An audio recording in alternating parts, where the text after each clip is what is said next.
Pins of Peril, read by the author, Angelo Ford. Chapter 7, Lost on Solo. I graduated from the U.S. Air Force ROTC program with honors and achieved the highest rank of cadet commander. My training detachment selected me to serve as assistant to the commander, a coveted first assignment as an active duty officer in the Air Force.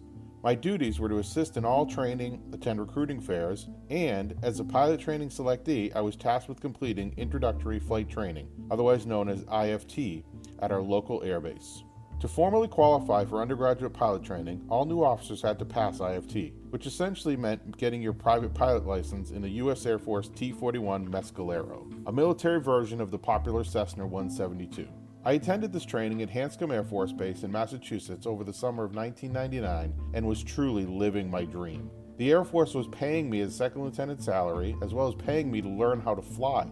My primary flight instructor was a retired cargo pilot and an absolute pleasure to fly with. My training progressed very well, and within no time I flew my first local solo flight in the pattern. Basically, I completed a series of takeoff and landings without my instructor to demonstrate my ability to operate the aircraft safely. A few weeks after my initial solo, I was cleared to fly a solo cross-country flight, one of the final requirements to apply for a check flight and obtain my private pilot license. The term solo cross-country can be a bit deceiving, as cross-country implies a long flight across America. But this actually consists of just flying to a few locations outside of your local area and then returning to the base that you took off from. I prepped for the flight by studying my local area maps, making notes of local radar controllers that I would contact along the way, and noting any navigational beacons I would use to find my way from point to point and then return home. On the day of my cross-country solo, I briefed my instructor on the route of my flight and walked him through the entire path. He was confident in my ability to wander from local area in the skies and shook my hand and sent me skyward.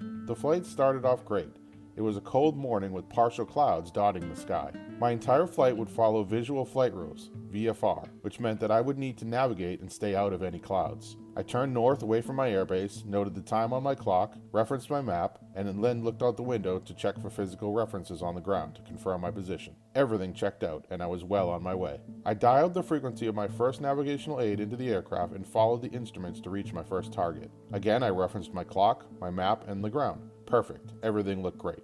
I completed this routine for a few more targets and then flew over my first base checkpoint in southern New Hampshire. Looking to the south, I could clearly identify the Merrimack River below. I dialed in the next frequency and headed for my checkpoint. When I arrived at the navigational beacon, I checked my clock and looked at my map. A spike of fear rushed through my mind when I looked outside and I didn't see any of the ground references that I expected to see. Instantly, I knew that I had screwed something up. I checked my position and then the radio frequencies. I noticed I had transposed a number and followed the wrong navigational signal. My gut sank when I realized that I was lost. I compartmentalized my fear and focused on my mantra that my instructor had drilled into me during training. I could almost hear his voice reminding me to aviate, navigate, communicate. I focused on aviating by leveling my aircraft and checking my fuel. I looked for visual references outside below. While scanning outside the aircraft, I noticed a large golf course. I looked on my map and then circled 3 golf courses that were within reason of where I thought I might be. I looked for 2 navigational aids and then used them to triangulate my position on a map. Confident I knew where I was, I looked back out the window and set a course for what I thought would be the proper checkpoint. I referenced my clock to mark the time that should have passed over the target, but to my horror, I could not find any visual references outside the airplane. Since I was flying under VFR flight rules as opposed to instrument flight rules,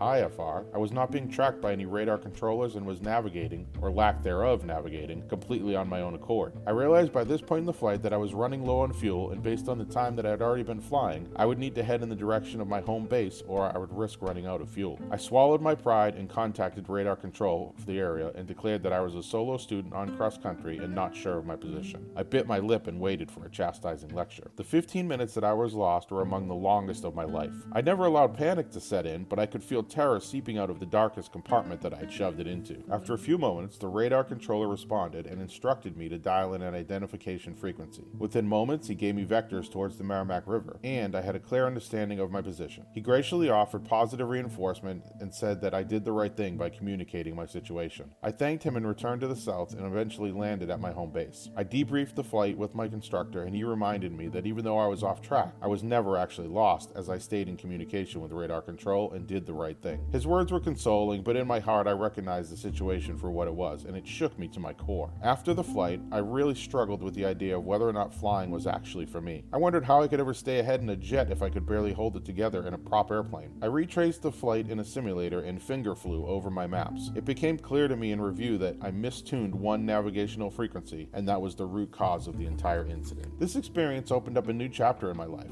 I made a mistake, but I owned up to it, and I was able to recover without what could have been a tragic incident. By looking back with the lessons learned mindset, I was able to identify the root cause of the scenario, and from that day forward, I double-checked my frequencies, always before committing them to navigation. Aviate, navigate, and most importantly, communicate surely saved my ass on that flight. The brief peril that I experienced when I was lost was enough to qualify as a first official red pin in my flying career.